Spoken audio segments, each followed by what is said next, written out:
Vale do Silício a gente fala esse termo, Vale do Silício, e é o quê? É um bairro, é um lugar físico, é um monte de companhias, né?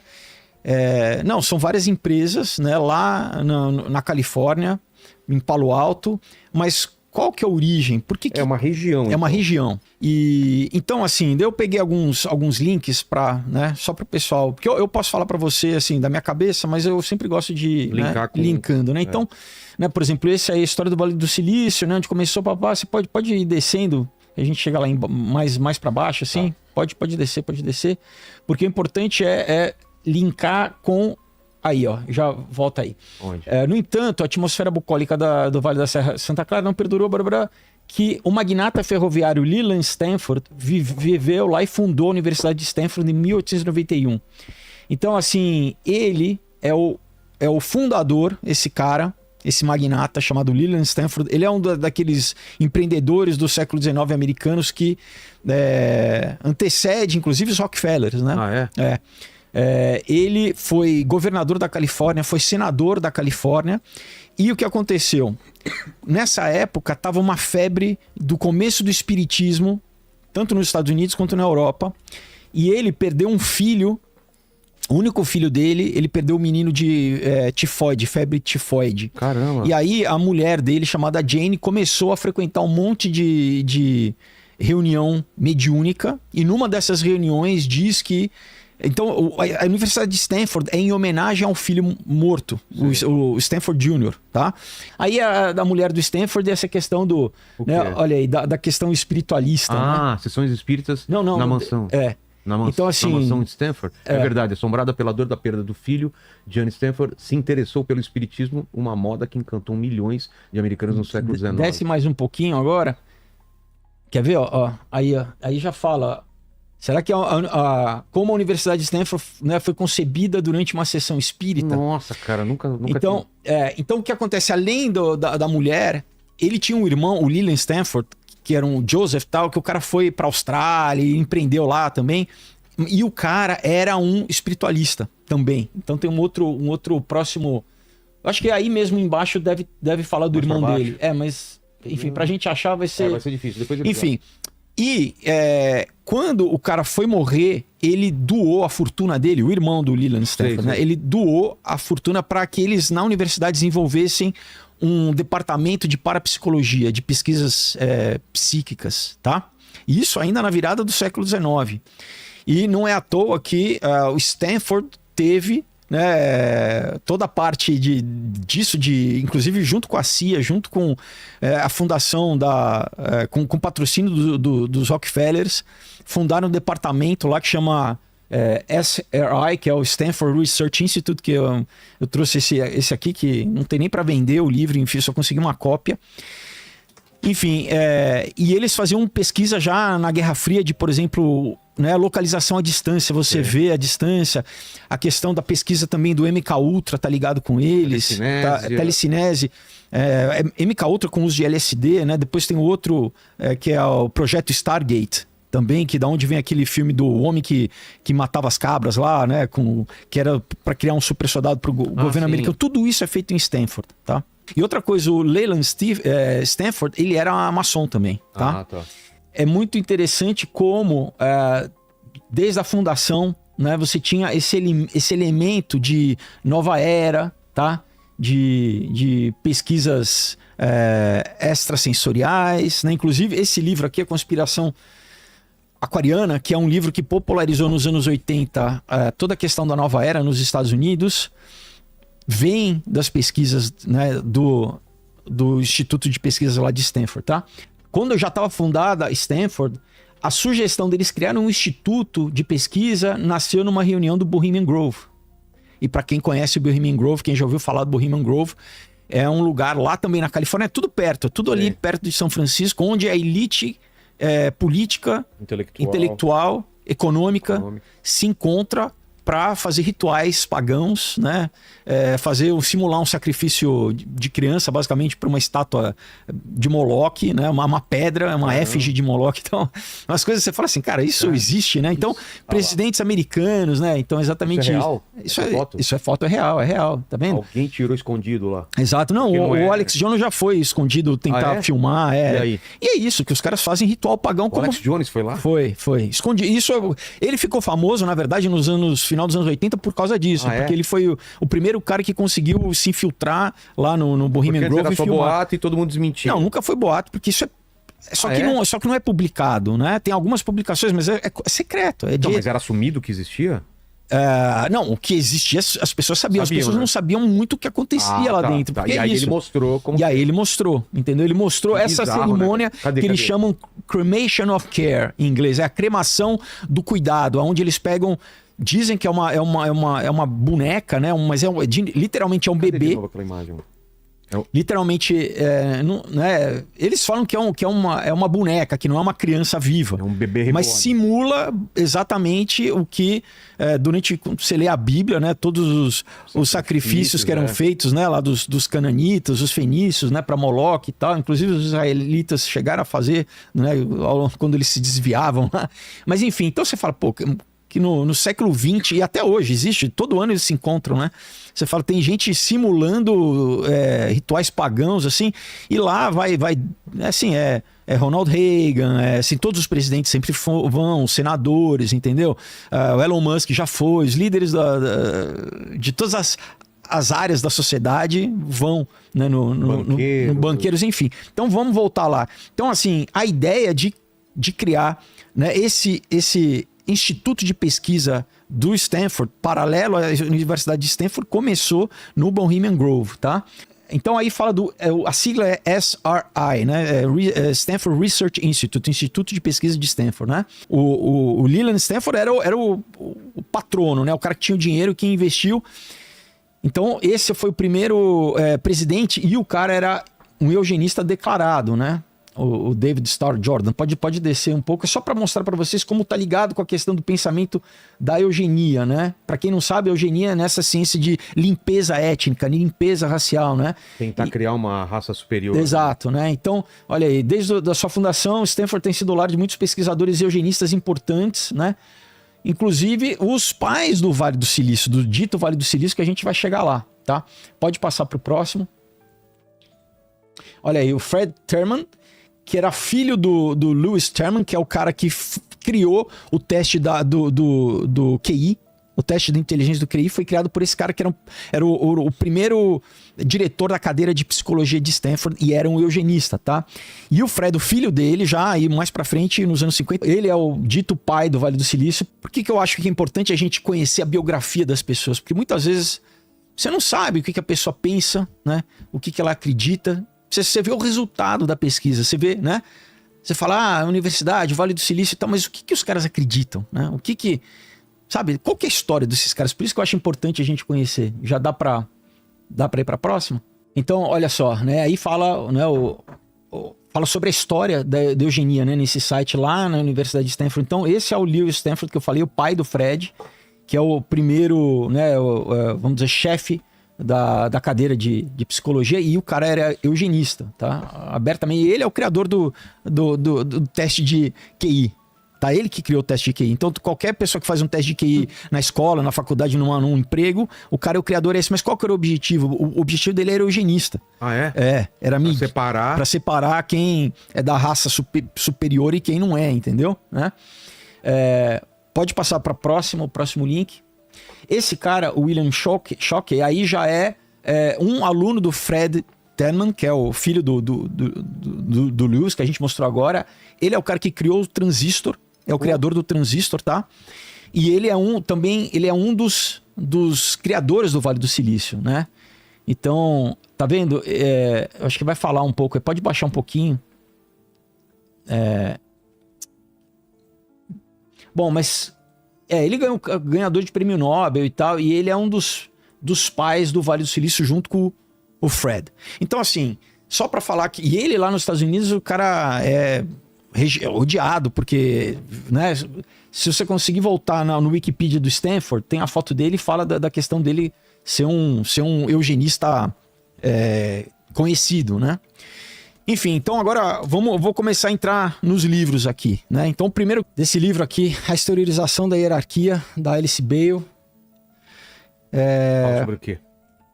Ela criou a Lucis Trust, que está junto com a ONU, né? Onde todo lugar que tem escritório da ONU tem uma salinha da Lucis Trust. Que é? Que foi criada pela Madame Blavatsky como Lucifer Trust.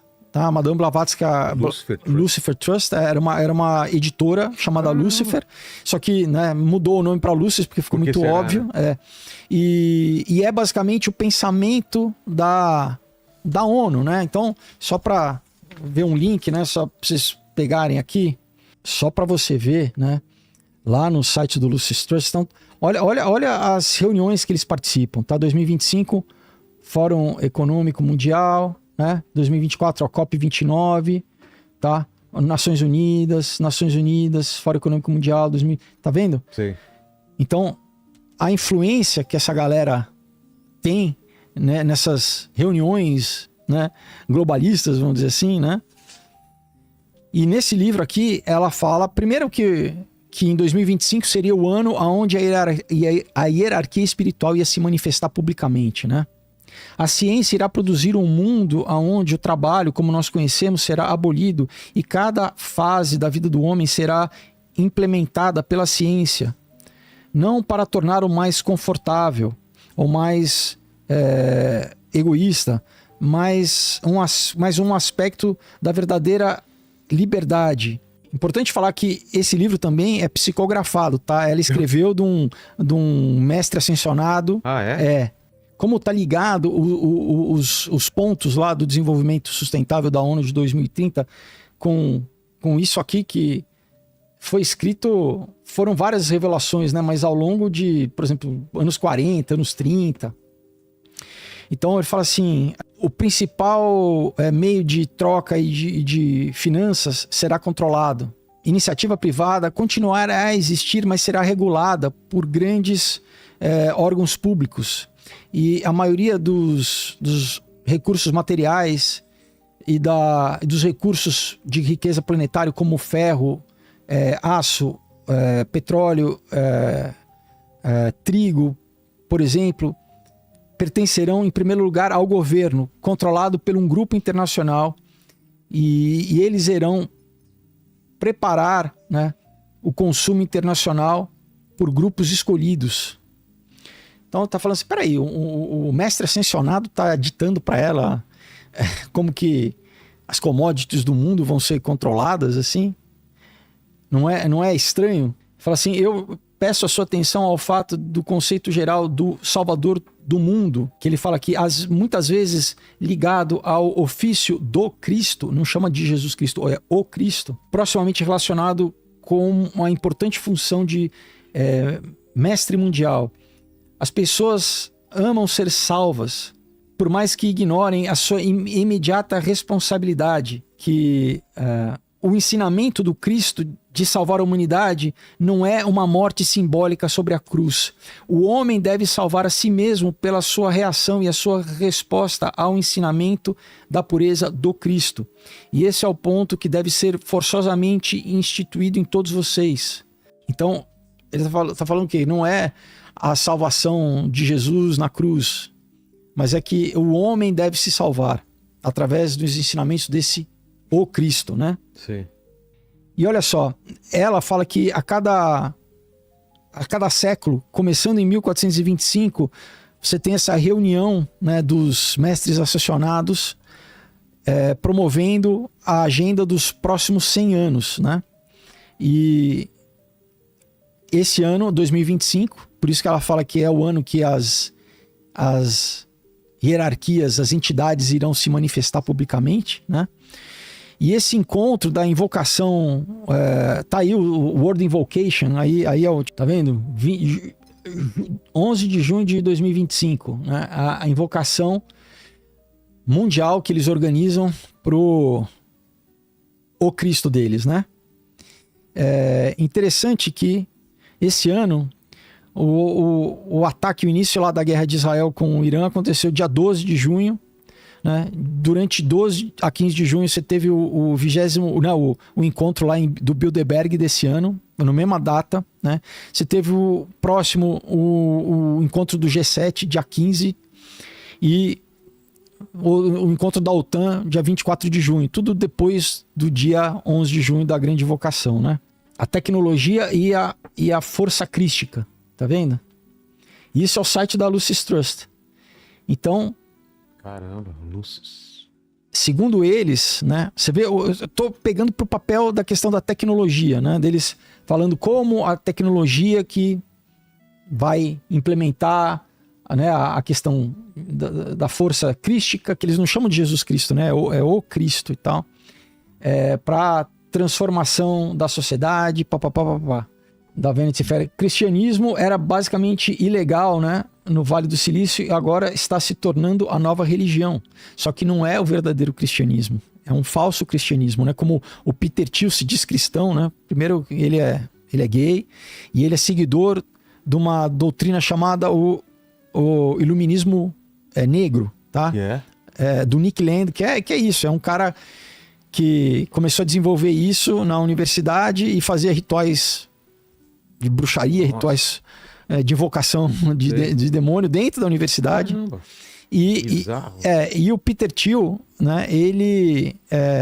você vê uma influência tão grande que o cara tem no governo americano, por exemplo, né, e tá propondo um novo cristianismo, né, lá no Vale do Silício. Agora ficou meio que moda, mas não é um verdadeiro cristianismo, é esse falso cristianismo.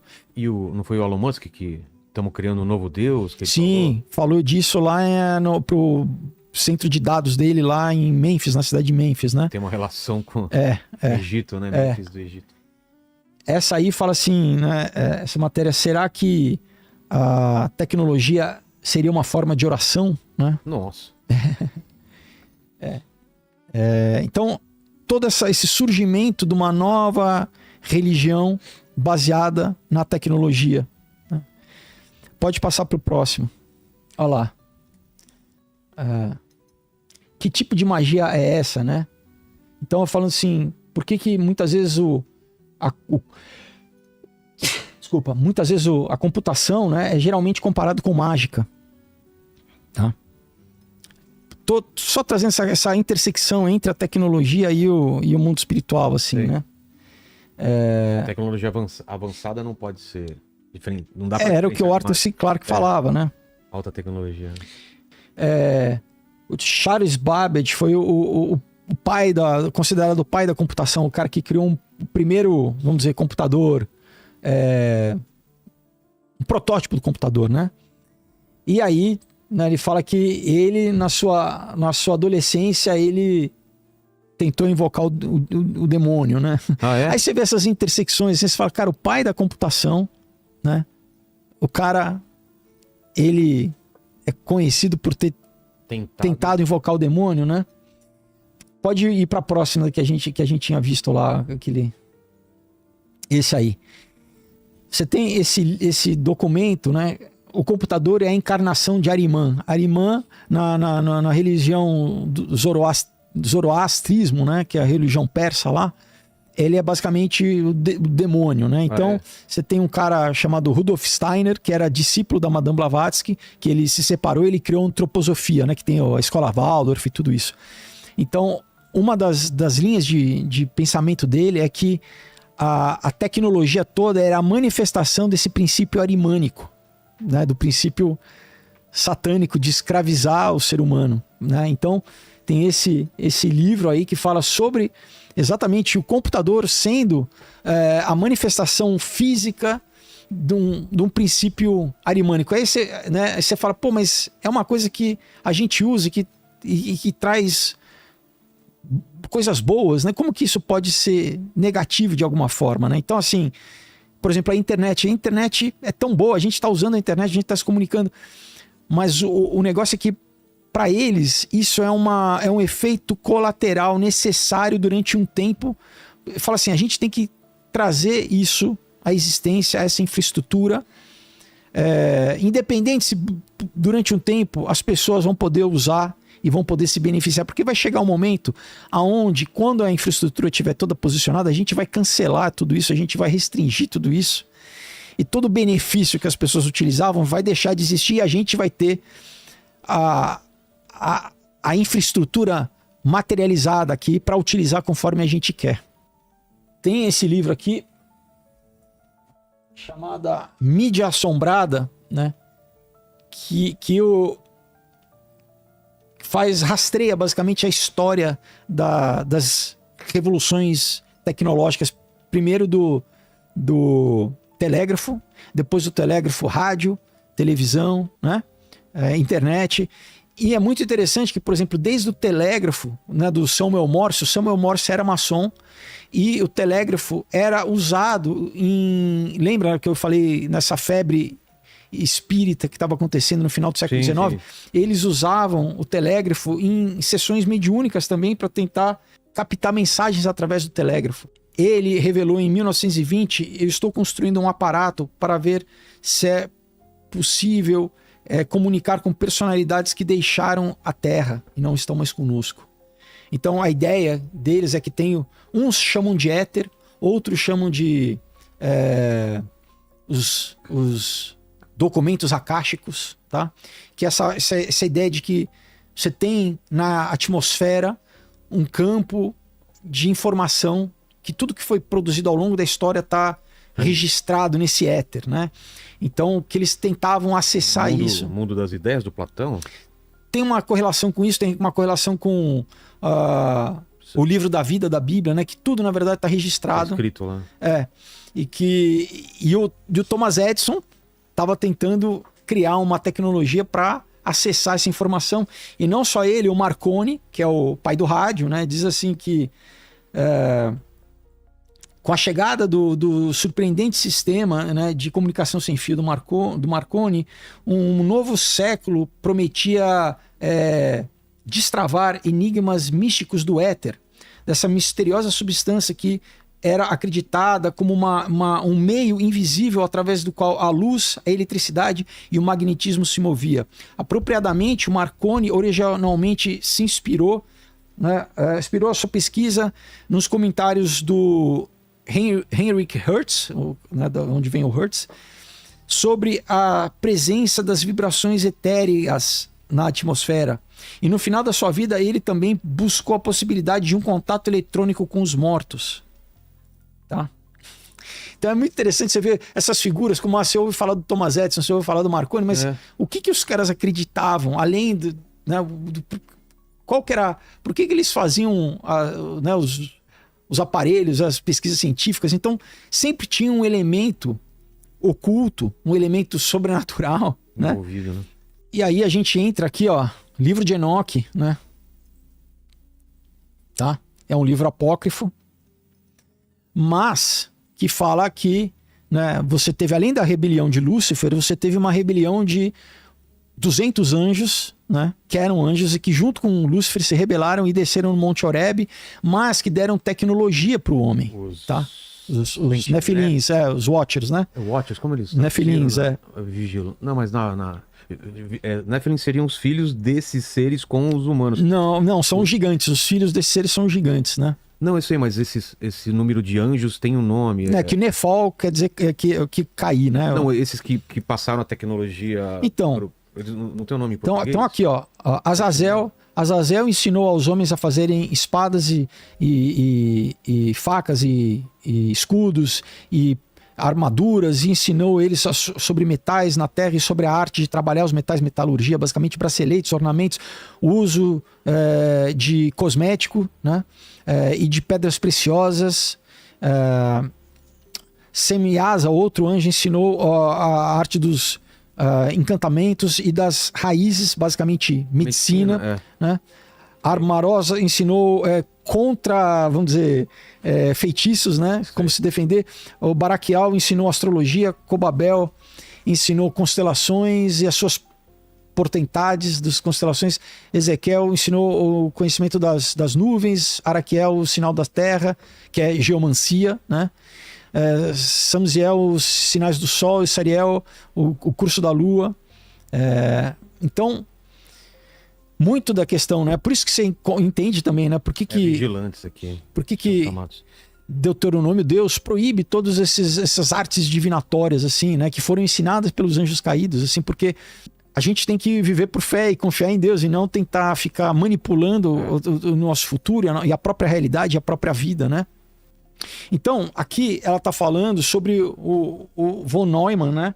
Cadê o livro do von Neumann? Que foi, de novo, né? Um dos criadores lá da bomba no Projeto Manhattan, né? Nem lembro de tá, tem tanto livro aí que, mas enfim. E aqui, o livro dele. Aqui, peraí. Né? Desse cara aqui, né? O von Neumann, né? Então, falando sobre o von Neumann, que ele foi também dos pais do DARPA, né? Que ele era um ateu, né? Mas no final da vida dele, né, quando ele já estava bem doente e as faculdades mentais começaram a degenerar, né? Ao lado da cama dele, né, tinha um livro do Goethe, o Fausto. Sim. Que é um livro basicamente de um personagem chamado Fausto, que é um cientista que vende a alma pro diabo para ter o poder da ciência e de ressuscitar, inclusive, né? Inclusive eu cito no Aurora, né? E o von Neumann, que era um prodígio, né, cara? Ele falava 8 línguas, era um cara...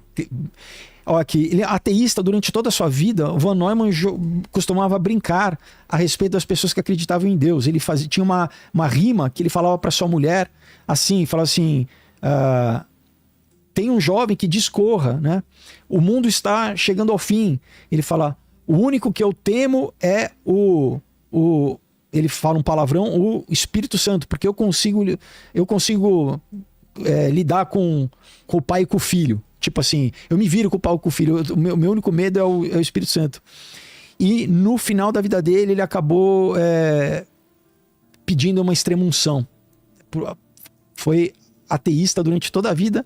No final, ele, né, vendo a mortalidade, acabou pedindo uma extrema-unção. Para um padre. Aqui o Neil Postman fala assim, né? Citando, né, a Bíblia, fala, você não deve ter nenhum outro Deus além de mim, né? E ele fala, isso deve ser aplicado também a qualquer divindade tecnológica. No sentido de que, né? No livro ele fala que a gente tá, como o George Rose falou, criando altares para um Deus alienígena através da tecnologia. Então, ele que era não é nada, era um ateísta também, ele está falando assim, ele era judeu também, citando o Velho Testamento, falando, não deve ter nenhum Deus, nem que seja um Deus tecnológico, né? E aí é interessante que, né, na própria Bíblia a gente lê, né, em Lucas 20, Jesus falando assim, né, que quer dizer, pois, o que está escrito, a pedra que os construtores rejeitaram, esta veio a ser a pedra principal, angular, e todo que cair sobre essa pedra ficará em pedaços, e aquele sobre quem ela cair ficará reduzido a pó.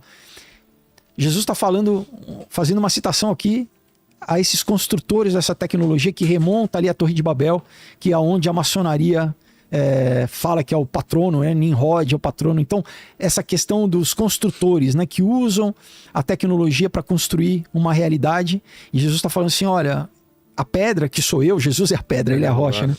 Vocês rejeitaram, né? Essa é a pedra principal, né? E todo aquele que rejeitar essa pedra, né, vai ser reduzido a pó. Em Efésios 2:8 diz assim, porque pela graça sois salvos mediante a fé, isso não vem de vós, é dom de Deus, não de obras, para que ninguém se glorie. Então, é completamente diferente do conceito do Tikkun, do conceito da Cabala, né? O homem nunca vai conseguir se salvar, nunca vai chegar à imortalidade, seja pela tecnologia material, ou seja por uma tecnologia espiritual, seja ela qual for, que não seja a graça, né? Que não seja o próprio amor de Deus, né? Porque para quê? Para você não... Ele fala para o homem não se gabar e falar assim, não, eu consegui por mim, né? Eu cheguei aqui, né, pela minha capacidade, pela minha inteligência, seja o que for, né? Então, cara, basicamente é isso, assim, né? Partindo do ponto, né, do Vale do Silício e como, né, esses grandes expoentes do Vale do Silício, né? Que grande parte estudou em Stanford, que já tem a sua origem oculta, mas todos eles têm essa dimensão desse pensamento, né? Vamos fazer transfusão de sangue para ser imortal como o Peter Thiel, ou vamos ter que fazer um download de nós mesmos na máquina, né? Como o Ray Kurzweil ou como o Elon Musk, né? Vamos ter que conquistar outros planetas para sair dessa prisão desse planeta aqui. Então, é importante, eu tentei traçar aqui em pouco tempo, né? Como essas ideias, a origem dessas ideias não são novas, essas ideias remontam séculos, né?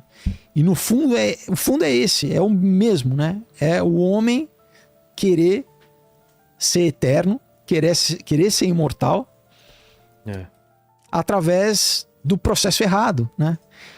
Não que a ciência, Deus deu a ciência, Provérbios fala que, né, Deus encobre as coisas não lembro o ipsis literis, mas é a glória dos reis descobrir aquilo que Deus, né? Então a ciência, né, os dons, isso Deus dá, mas isso não pode virar um ídolo, não pode virar um altar, né? E você achar que eu não preciso mais de Deus, eu consigo suplantar Deus com a tecnologia ou com o que seja, né?